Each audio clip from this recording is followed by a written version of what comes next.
Ukrainians are calling it a terror campaign. As the bombardment of Kharkiv, the country's second city, continues. This was a university building close to the police headquarters. Elsewhere, rockets rained on residential areas too. Missiles. 6 missiles flew over me. I didn't see the rest. Here's a shell crater, you can see it for yourself. Official figures from Ukraine suggest 11 people were killed here. Such is the fear and the shock that the bodies of victims haven't yet been removed from the streets. They bombed the residential building, hit it with rockets. Many civilians died. I have videos of at least 4 dead people lying on the ground. There's a dead person laying next to us. Lavrov and Putin are bandits. They should be brought to justice. Russia says it does not target civilians. Its defense ministry has shared this footage from an attack helicopter swooping over Ukraine, accompanying military convoys on the ground. The exact date and location hasn't yet been independently verified. They also claim to have captured the Ukrainian port city of Kherson. Footage posted on social media allegedly shows a tank on the streets and Russian soldiers in the centre of the city. But there are differing reports. Local authorities claim it's still under Ukrainian control. Units of Russians armed forces took entire control of Kherson's regional centre. The civilian vital infrastructure and city transport work as usual. The city doesn't suffer from a lack of food and basic commodities. This is the 7th day of fighting. Russia's prepared to negotiate, with a new round of talks expected this evening. But Ukraine says first the bombing must stop, and there's no sign of that. If anything, an escalation. Here's the aftermath in Kharkiv, where there are now reports of heavy fighting in the streets. In Zhytomyr, rescue operations are underway. This is a residential area near a hospital, according to footage released by Ukraine's emergency ministry. The country's president has accused the Russian state of war crimes, saying nobody will forgive and nobody will forget. It is beyond humanity. This rocket strike proves that for many people in Russia, our Kiev is absolutely foreign. They don't know a thing about our capital, about our history, but they all have orders to erase our history, erase our country, erase us all. In Kiev right now, the streets are deserted. Only a trickle of people move about, and every car is being checked by Ukrainian soldiers as they brace for the arrival of an advancing Russian convoy. Well, I've been speaking to the Ukrainian MP Anastasia Radina, who is near Kiev. I asked her how she was feeling and how last night had been. I don't dare say anyone in Ukraine is safe right now because of air raid and air alarm that we hear all around the country, including that in western areas of Ukraine. What was it like for you? Would it be possible to say that I'm scared to death as a mother? I'm obviously scared to death, and I'm not ashamed to say that. How much information are you getting about what's going on elsewhere? We're basically seeing that they are waging a ruthless war against Ukrainian civilians. What they are doing is war crimes. They are using prohibited vacuum bombs. They are shelling and bombing peaceful, residential, densely populated areas in our city where there are no military objects and there have never been any military objects whatsoever. You said as a mother, how are your children? Again, I don't dare say if anyone in Ukraine is safe. I would say that what I am seeing, it reminds me of what I've read in history books about the Blitz of London in 1940, something that for 80 years all the civilized world is repeating would never be repeated again. And now we are seeing that repeated by Russia in Ukraine. What are you planning to do yourself? Are you going to stay? Yes, I am staying, obviously. I'm a member of the parliament. I have no moral right and no desire to leave whatsoever. In your normal role in parliament, your focus is anti-corruption.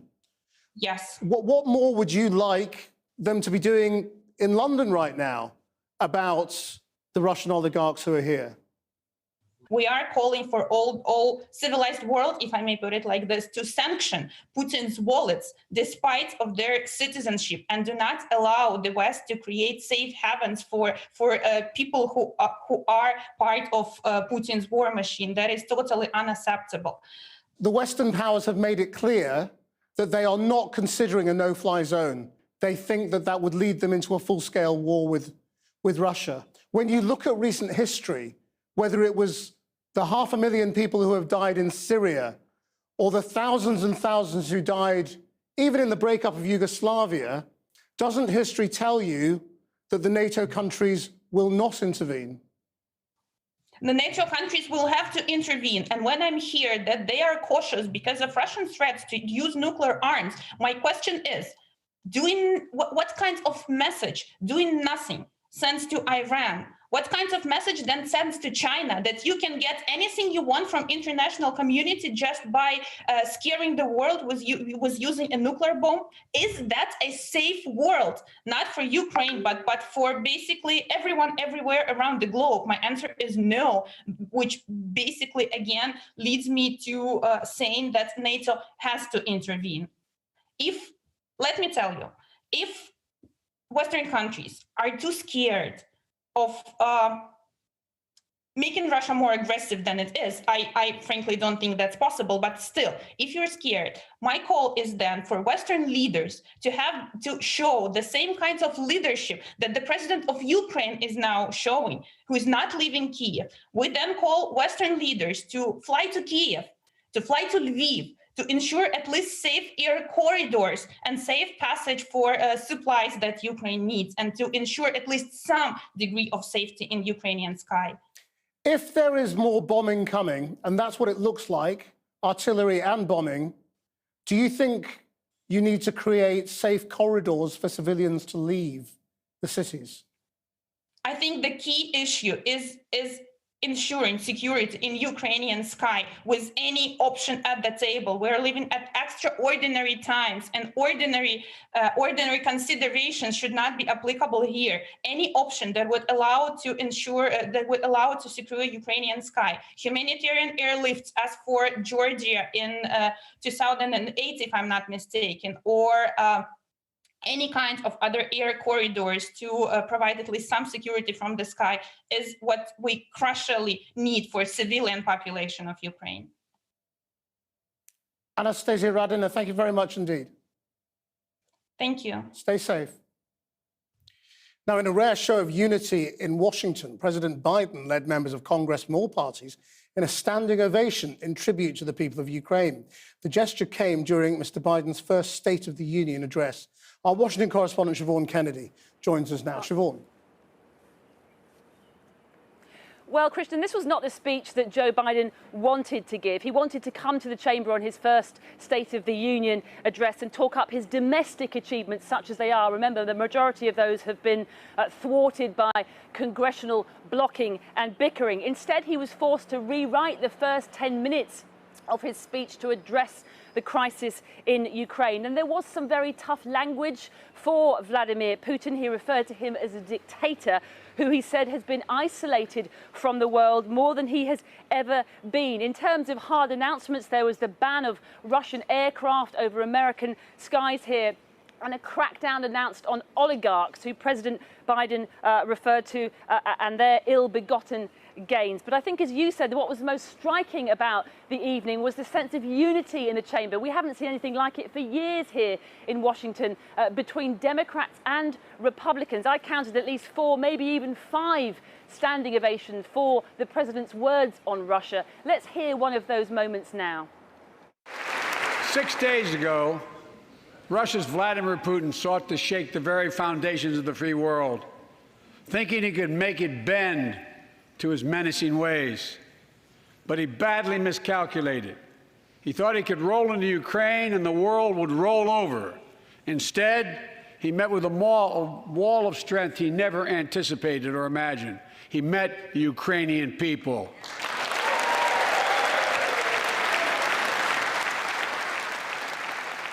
Now, the Ukrainians I've spoken to outside the White House here in protest over the last few days, they will be happy about the ban of Russian aircraft over American skies. But what they really wanted to hear, of course, was a ban of aircraft over Ukrainian skies. We didn't hear anything of that from the president. I think we all know that that's not going to happen. They also wanted to hear more about pain in terms of sanctions. They want to hear blocking of all Russia's banks from the SWIFT interpayment banking system rather than just a small handful, because that would really hit Russia's oil and gas revenues hard and therefore thwart its ability to fund its war. We didn't hear anything from that either, because of course that would risk raising gas prices here for Americans.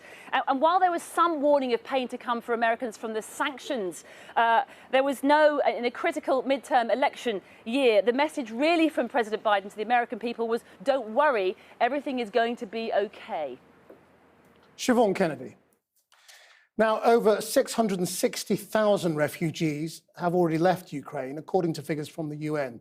Porrick O'Brien has been travelling along Ukraine's borders with Poland, Slovakia, and now Hungary, hearing people's stories. He sent this report from the town of Zahon, where thousands of African students have crossed over, amid claims people of colour are facing discrimination in their attempts to escape the war. The tiny village of Zahon on the Hungarian border with Ukraine is basically just a train station. Now, though, becoming a major transit point out of Ukraine. Nigerian students, 50 people, please come with me. Nigerian embassy officials are here, for example, transporting hundreds of people to Budapest, mainly students who've been walking for days.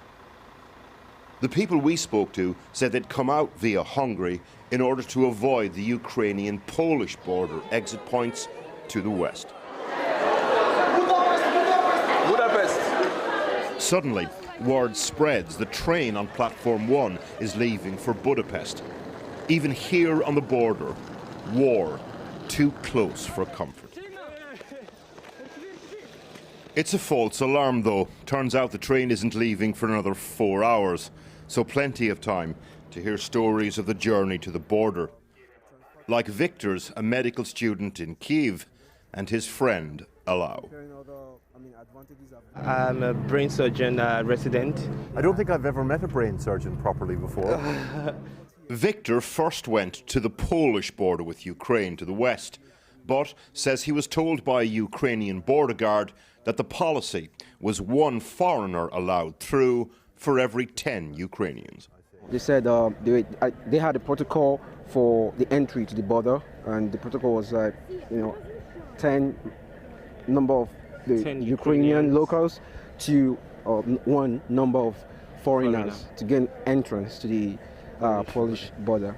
Did a border guard say that to you? Yes, a few of them. The lady who works with the border guard said that. They are not allowing any black people to enter inside the gates.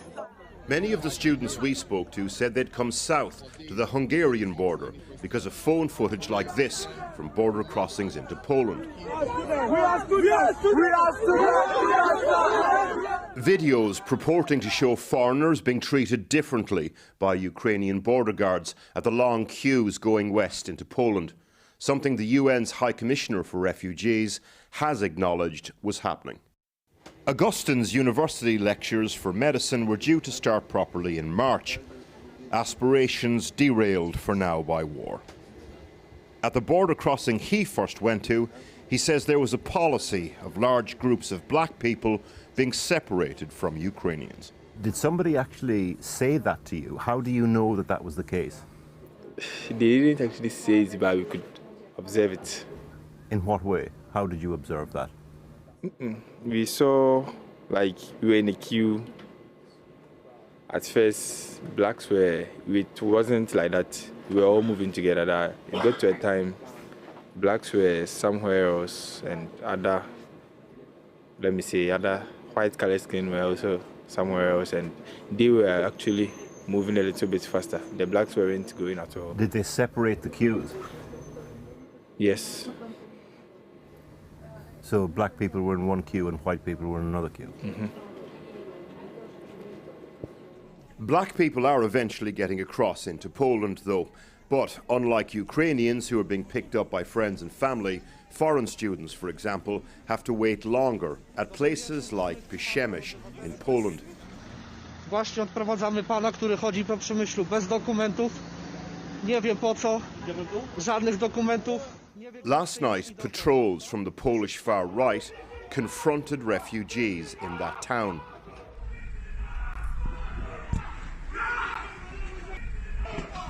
In one case, chasing groups of black people through the streets.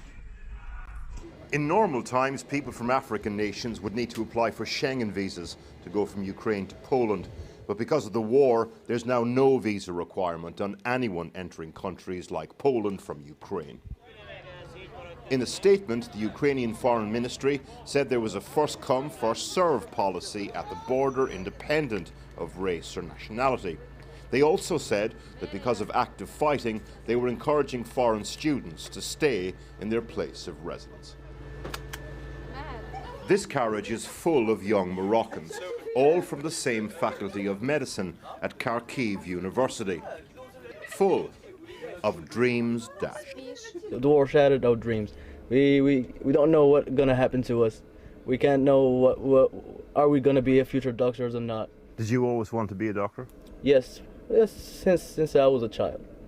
And our parents, they were very, very scared. It was like terrible.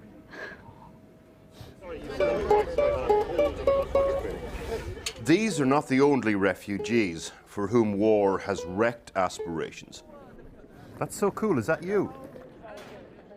Margarita, for example, waiting on the platform, is a Ukrainian artistic gymnastics champion.